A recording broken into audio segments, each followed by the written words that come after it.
Bonjour et bienvenue dans ce nouveau format Vesper, un format vidéo plus court, toujours la même envie, prendre le temps d'explorer, de creuser et de comprendre ce qui fait sens. Aujourd'hui, on ouvre une série dédiée à un sujet qui fait beaucoup parler, l'intelligence artificielle. Mais ici, pas de débat techno ou d'effet d'annonce. Ce qui nous intéresse, c'est ce que l'IA révèle de nous, de nos manières de penser, de créer, de décider, de nos résistances comme de nos élans. L'IA ne se résume pas à une promesse de vitesse ou de performance. Elle peut être bien plus que ça, un miroir, une muse, un mentor.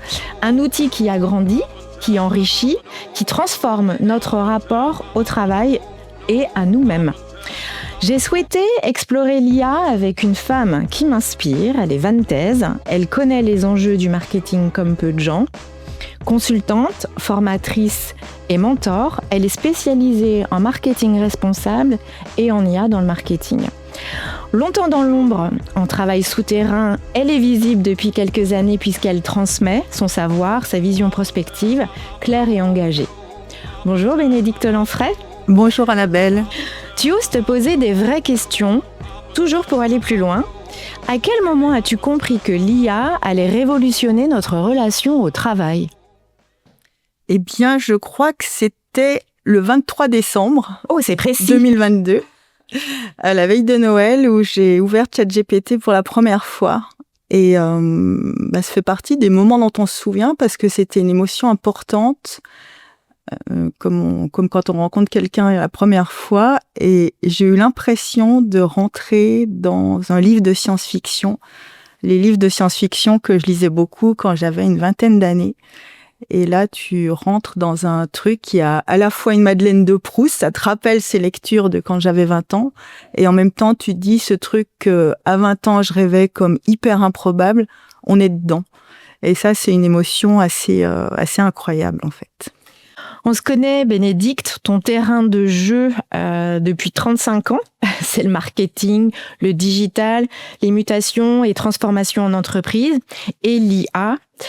Tu as toujours été là où ça bouge avant que ce soit à la mode. Qu'est-ce qui te donne ce coup d'avance ? Va savoir.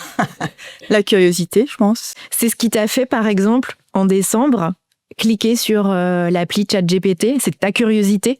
Oui. L'intelligence artificielle à la portée de tout le monde sur Internet, c'était un truc dont j'avais même pas osé rêver, en fait. J'attendais pas l'intelligence artificielle dans ma vie. Mais dès que j'ai su qu'elle était là, j'ai ouvert la porte. Voilà. La curiosité. C'est une vraie démarche intellectuelle que tu as sur de nombreux sujets. Je sais que ça fait 35 ans que tu fais du marketing. Tu vois le métier évoluer, son évolution. Qu'est-ce que tu ressens par rapport à ces transformations ? Alors, dans le métier du marketing, deux choses. D'abord, que nos métiers du marketing se transforment depuis, je le fais, depuis 35 ans, j'ai connu 3 ou 4 générations de marketing, mais là, on entame une nouvelle génération avec des changements très profonds dans nos pratiques du marketing, avec un marketing plus connecté à la donnée, notamment. Et aussi, si on considère que le marketing, c'est comprendre les gens, comprendre les consommateurs, ça ouvre tout un champ sur qu'est-ce que vont devenir les consommateurs à l'ère de l'intelligence artificielle, en fait. On ne sait pas aujourd'hui comment ils vont se comporter face à des textes écrits quasi intégralement par l'artifice, face à des innovations qui vont être hyper rapides. On ne sait pas. Et c'est ces questionnements-là, je pense, qui sont dans l'ADN même du marketing, c'est-à-dire de rester au contact des gens et de leur façon de s'approprier les objets, la conso en général, mais leur vision du monde. Et là, on sent que c'est en train de bouger très fort et c'est ce qui rend le truc intéressant. Justement, aujourd'hui, c'est une posture de vigie en matière d'IA générative que tu abordes. Toi, tu parles d'IA qui est un miroir, non pas un outil de remplacement, mais un révélateur. Qu'est-ce que tu entends par là ? Alors Vigie, parce que je fais de la formation à l'IA générative depuis 18 mois maintenant. J'ai eu la chance de côtoyer 500 personnes quasiment. Et sur des profils assez variés. Oui, des étudiants, des codir, des salariés, des groupes métiers, des groupes transverses, etc. Et en fait, ma posture même physique pendant les formations, c'est de voir les gens. Moi, je suis face aux gens qui eux-mêmes sont derrière leur écran, qui sont au contact de l'IA. Et tu les observes. Et je les observe, c'est un vrai poste de vigie à ce titre-là, et je vois bien que tout le monde réagit un peu comme une poule face à un couteau. On est tous face à de l'hyper-nouveauté, même les gens qui utilisent quotidiennement l'IA, elles sont dans des postures de découverte, parfois d'émerveillement, parfois de peur totale. Et je pense que je vois à quel point les gens ont des réactions différentes face à leur écran quand ils parlent avec l'IA. C'est très, très varié émotionnellement et même dans les postures physiques. Tu vois, il y a des gens qui ont beaucoup d'enthousiasme et qui vont, qui promptent, voilà. Et puis, il y a des gens très en retrait, qui ont peur de toucher l'écran, qui ont des réactions étonnantes face aux réponses de l'IA, tu vois. Ils sont déstabilisés. Ouais, il y en a qui sont vraiment, t'as des effets waouh, très, très, très souvent, mais ces waouh sont parfois de l'émerveillement et parfois de la surprise. Et parfois un peu de surfroide aussi. C'est ce qu'on va comprendre en fait dans cette série un peu dédiée à l'IA, c'est que l'IA va vraiment plus parler de nous, de qui nous sommes, finalement, que être juste un outil. On l'utilise d'ailleurs d'abord pour reproduire, faire plus vite, ou pour avancer, être dans une forme d'assistance, mais elle nous invite à repenser, à faire mieux et à penser autrement. Toi, est-ce que tu as des exemples d'IA, de moments avec l'IA où tu as été surprise et qui t'a amené finalement à repenser ta propre manière de penser ? Oui, alors souvent, ça m'est arrivé au contact de l'IA et dernièrement, puisque c'est aussi étonnant de voir comme l'IA de 2023 n'est plus du tout l'IA de 2025. Ce qui m'a plus surpris dernièrement, c'est d'abord la capacité à rentrer en conversation audio avec l'IA de façon vraiment fluide. Et ce qui m'a surpris ces derniers temps, c'est comment l'IA s'est humanisée, en tout cas a progressé dans sa façon de conduire une conversation avec un humain. C'est-à-dire qu'avant, c'était une question et une réponse, et maintenant, l'IA adopte des postures de recherche de feedback chez son humain. Bien sûr, elle est toujours aussi disponible, patiente, non jugeante, etc. Mais je trouve qu'elle a appris à mener une conversation dont on devrait pouvoir s'inspirer en fait à titre humain pour garder l'attention de l'autre et pour rester dans le fil de la conversation. C'est-à-dire, je ne parle pas comme ça pendant 1 heure, je pose une idée et je viens chercher ton feedback à toi, humain aussi, pour enrichir la discussion. Est-ce que tu penses que c'est pas parce qu'on a aussi appris au fil du temps à mieux converser et donc à injecter d'autres idées, une autre ligne éditoriale avec l'IA pour obtenir ça ? Alors moi, j'ai l'idée inverse. J'ai l'impression que l'IA s'est très très bien adaptée à nos incompétences humaines. Et je pense que l'IA nous sert aussi à ça. Ça fait miroir à notre façon de relationner en fait. Parce qu'on a face à nous un nouveau truc, là, qui est ni un humain, ni un animal, ni la nature, c'est un autre truc. C'est vraiment la rencontre du troisième type et de se dire, comment je parle à ce truc-là ?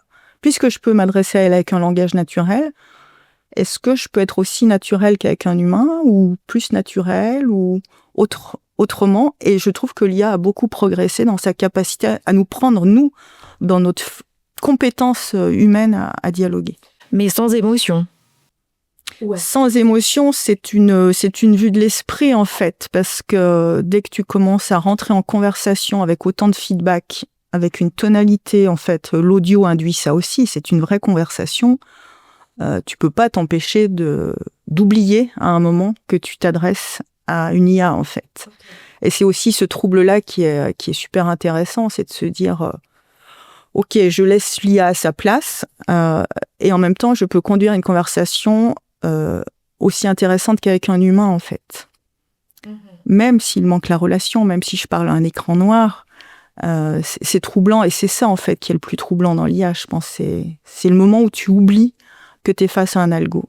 Tu peux presque oublier ta solitude, finalement, à un moment donné, et de se dire, il y a une interface qui discute, qui me fait avancer. C'est la fonction compagnon de l'IA qui se développe beaucoup, et je pense que c'est une des fonctions dans lesquelles elle est immédiatement perceptible. Alors après, il y a un grand débat sur la solitude. Est-ce qu'on peut être seul avec un humain? Oui. On peut être seul ensemble, entre humains. Et quand tu vois ces groupes de gens qui sont scotchés à leur smartphone, tu peux avoir cette sensation de solitude entre humains. Et de la même façon, tu peux te sentir relié à un truc qui n'est pas humain. Et c'est assez troublant à vivre, en fait. Dans les fonctions dont tu parles, il y a l'idée du compagnon. Tu as conceptualisé, toi, le rôle de l'IA en 4 figures sous le nom de Mama. Ouais. Est-ce que tu peux nous expliquer cette idée ? En fait, je trouvais ça très réducteur qu'on présente toujours l'IA comme une assistante. Sous-entendu, je suis au-dessus de l'IA et je lui confie des trucs que je sais déjà faire et elle va les faire genre plus vite. Donc, mon objectif, c'est de gagner du temps. Et je pense que si on considère l'IA que dans ce rôle d'assistante, d'abord, c'est trop limité. C'est passer à côté de plein d'autres richesses de l'IA.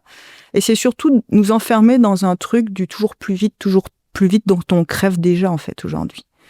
Et donc, le modèle Mama, c'est pour ouvrir le champ des possibles avec l'IA. Donc, il y a effectivement le A de l'assistante, mais j'apporte 3 autres rôles, qui est le M de mentor, donc le prof, le coach, le formateur, l'associé, le sparring partner avec qui tu réfléchis au quotidien, quel que soit ton poste dans l'entreprise, mais tu as un alter ego de réflexion qui va te challenger dans tes décisions, dans tes choix, etc. Et puis la muse, qui est vraiment un génial partenaire de co-création. Donc mentor, associé, muse et assistante. Je pense que quand on ouvre ces 4 rôles-là, ça donne une richesse à l'IA vachement forte. Les gens vont très naturellement sur la fonction d'assistante, c'est-à-dire tu fais faire à l'IA, donc tu fais rédiger, tu fais résumer, tu fais synthétiser, tu fais corriger, etc. Ils vont assez naturellement aujourd'hui, ça a beaucoup progressé sur la co-création, donc l'idéation, le brainstorm, etc. Ils vont très peu encore sur les dimensions de l'associé et de la mentor. Donc en ouvrant ces fenêtres-là, ces 4 fenêtres-là, ça ouvre en général des champs d'action vachement larges. Quand tu es face à ton public que tu formes, donc on a dit assez varié, des codir, des groupes d'étudiants, tu décèles ça justement dans les usages, dans déjà l'appétence et la curiosité d'utiliser l'IA sur telle ou telle fonction? Oui, c'est un excellent indicateur de la vision qu'on porte sur l'IA. Aujourd'hui, 90% des usages sont les usages de l'assistance. Donc, faire plus vite un truc qu'on sait déjà faire. Et dans certains métiers, et c'est le cas dans le marketing, on va très naturellement quand même sur l'IA muse, qui nous aide à créer de l'idée, à nous challenger. Challenger, en fait, à sortir du vertige de la page blanche, et puis dès lors qu'on est dans la créativité, en fait, l'IA, elle trouve pas la bonne idée, en fait. C'est là aussi où les gens se trompent quand ils vont chercher la muse dans l'IA, c'est quand ils vont chercher la bonne idée. La créativité, c'est un volume d'idées à produire. Et là où l'IA est très forte, c'est de produire beaucoup d'idées. Et après, c'est le cerveau humain qui va connecter les bonnes idées entre elles. Mais une fois que tu sais que tu peux aller chercher ça dans l'IA et dans le marketing et dans la com, les gens sont déjà allés assez naturellement là-dessus, pas tellement dans les autres métiers, en fait. Justement, tu parlais des marketeurs. Pour les pros, market, com, quelles sont les bonnes questions à se poser pour que l'IA devienne un vrai levier de transformation et pas juste ce gadget de super assistant ou de co-création brainstorm dont on parle? Ça fait peur aussi l'IA pour les métiers du market et de la com. On a l'impression qu'on va perdre notre place, notre savoir, qu'on va être mis de côté. Comment les accompagner là-dessus? Je pense qu'il faut déjà rester au contact de ce truc. Il y a encore des gens dans les métiers du market et de la com qui ne font pas avec l'IA. Et quand dans 2025, tu ne fais pas avec l'IA, c'est forcément parce que tu nourris une émotion de peur vis-à-vis de l'IA. D'accord. Dans ces métiers-là, parce que c'est vraiment le métier qui s'est le plus approprié l'IA, parce qu'on est à l'intersection du langage, du message, du texte et de l'image. Oui, on peut prendre la référence de créer du contenu, ce fameux contenu où là on peut le faire à foison, plus vite, plus densément, ou de l'idée. Voilà, donc ça c'est vraiment le métier où l'IA est rentrée. Et malgré tout, on peut pas généraliser en 2025. Il y a plein de gens qui sont restés un peu étrangers à ça, en mode un peu résistant à ce changement-là. Donc ces personnes-là, je les invite quand même à faire ce pas vers l'IA. Au moins pour voir, en fait, pour nourrir leur curiosité, pour tester, etc. Donc effectivement, moi je conseillerais de faire avec, de comprendre comment ça marche, de comprendre les limites bien sûr, et puis de rester hyper fluide dans les pratiques. Qu'est-ce que tu veux dire ? Parce que l'IA, c'est un sujet où on part pas des besoins en fait. C'est un sujet où c'est parce que l'outil le fait que tu peux projeter toi des usages. Et donc, le ChatGPT d'il y a 2 ans et celui d'aujourd'hui, ils génèrent pas les mêmes usages parce qu'ils ont plus les mêmes compétences. En 2 ans, ChatGPT est devenu bien plus fort sur plein de trucs, notamment l'image depuis quelques semaines.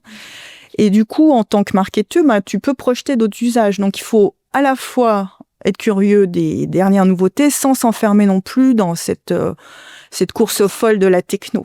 Donc, c'est trouver le bon compromis entre ce que les nouveaux outils arrivent à faire et prendre quand même le temps de se dire, mais moi, dans mon quotidien, à quoi ça va m'aider très concrètement ?